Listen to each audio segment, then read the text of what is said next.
Welcome to the summary of our Parenting and Non-Religious Spirituality Book Club meeting. I'm Efrat Shukef, and this is Anne Beer. And our last book in our last meeting was Peacemaker. And as Anne is a peace worker and has a project about peace and is working and offering all kinds of programs and wisdom regarding to teaching children what peace is. Let's have you introduce the book. Thank you so much, and thank you for introducing my work. Yeah, this novel from Joseph Bruchac brings us into the world. Yeah, it's a beautiful book. That's, by the way, I think it's beautifully designed, and this is what it already shows. I love to, because I was looking at it and seeing this, and then discovering the face, and that is already a meaning and saying something about the book. It has so many layers in it, so many things to explore, and so many pictures are described in it. And that is what is so wonderful about. And we took it also because it captures one of the oldest, and for my experience, one of the richest peace stories of our time. It's an old one. It's about 1,000 years old. It's the basis of a community in the Northern Americas, the Onondaga Nations. It's lived experience. And all refers back to this story of the peacemaker, a man who is talking about the new mind, who brings in a new story, a new narrative into a conflict-worn area. People haven't seen anything but conflict for ages. And then there's this person speaking with a different voice, bringing in new ideas, giving new examples, and being very precise about what is it that we can do to make this world, to change it, to make it different. So this is also why it is so important for us, for this book club, because it's a very huge inspiration for parents, but also for not really children, as we discovered yesterday. It's more a teen book for them to read themselves. But even for smaller children, the content of the story can be broken down and explained and introduced even in our daily life with our children. So it's a spiritual path of what I call in my work the art of living peace. How is this ever possible that we live it and that we structure it? And yeah, so you can feel it. I love the book. I love the stories. I could go on forever, but I just hand it over to you and want to hear from you. Yeah, so the first time, one of the first time I was introduced to the full, I guess one of the versions of the story was when you held an event and told the story. Your friend told the story, and you were holding it, the space, and it was the first time I heard all the layers. And this book that we discussed in the book club is a teen version, as Anne said, fitting to our times in many, many ways. It's beautiful that, it's been put into a book and made available, because otherwise it's been told by storytellers. Each of us weaving our own perception and geography. I've done that myself, tweaking it. And there is an anchor here offering much needed wisdom, because as we discussed yesterday, we realized we don't know what peace is. And that's part of the mission, your mission, of guiding children, of exploring what is peace beyond those huge conflicts within our days, within our lives. How do we cultivate it? We found it, both of us, in our decision to bring it into the book club, we find that many spiritually aware families and spiritually aware children do walk with a knowing of peace. They are uncomfortable in situations of unneeded conflict or definitely violent conflict. And in part of our intention in bringing the book to the book club and in creating this summary now is about inviting all of us to be aware of this concept and of its living within us. Mm-hmm.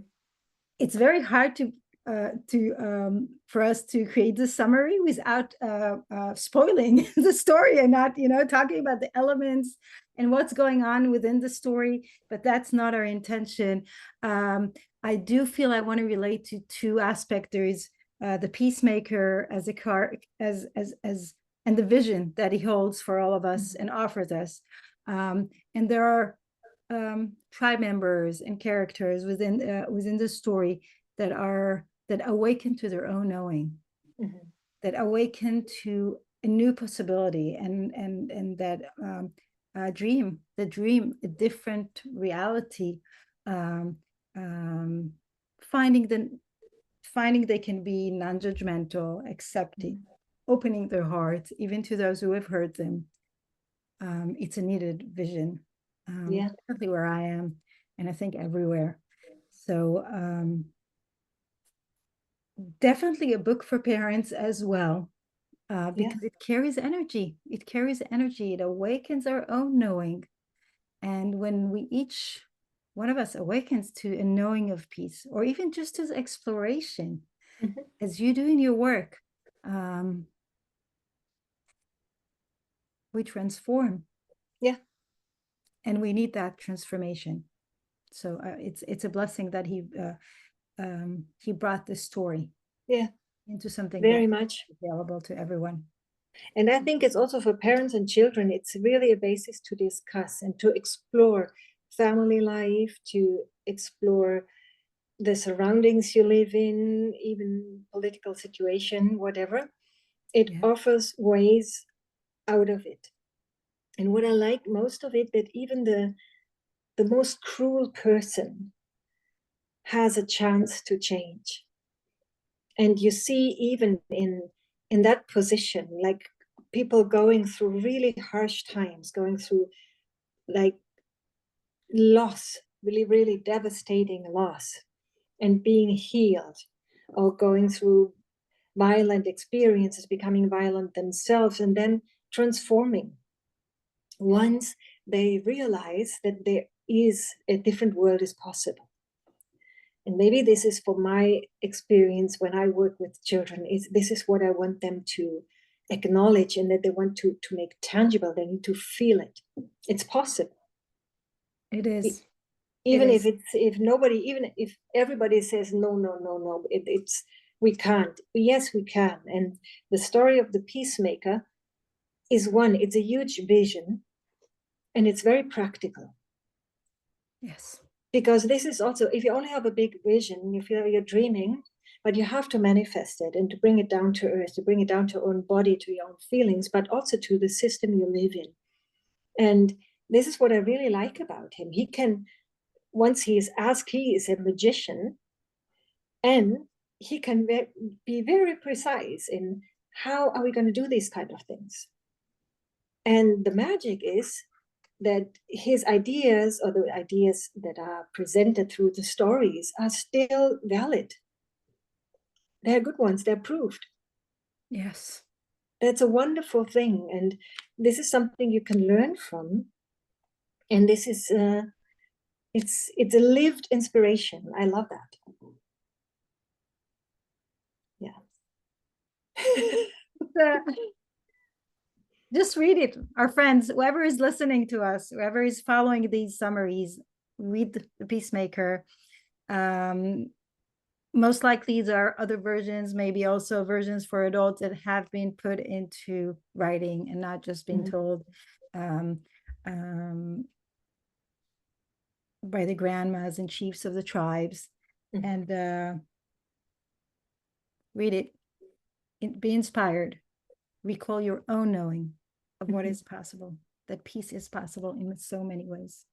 the two of us have been inspired to tell it again.